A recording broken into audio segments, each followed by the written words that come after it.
Tony Grossi, Tony Rizzo, ESPN Cleveland, the Browns and the quarterback in this draft.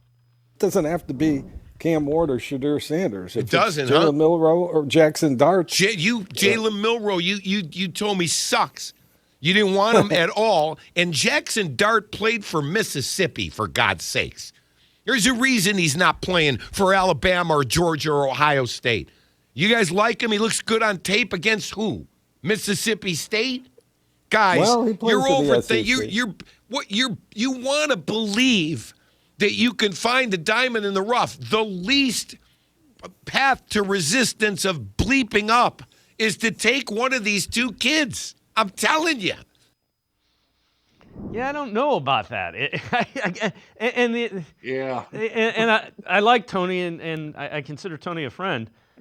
But Mississippi and Alabama play in the SEC.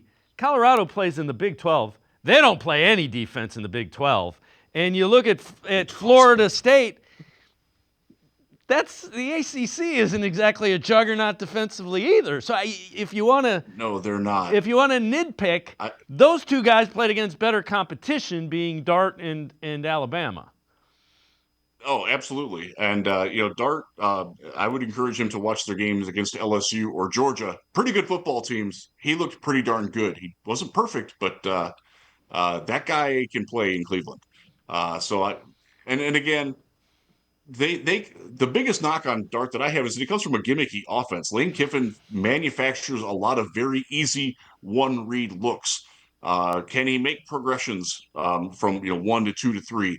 Can he handle pressure coming up the gut, which is not something that he did particularly well at Ole Miss? Like, there are valid questions about him. He played really darn well in the SEC. He had Mississippi on the cusp of making it into the playoff. I think that's a pretty good accomplishment.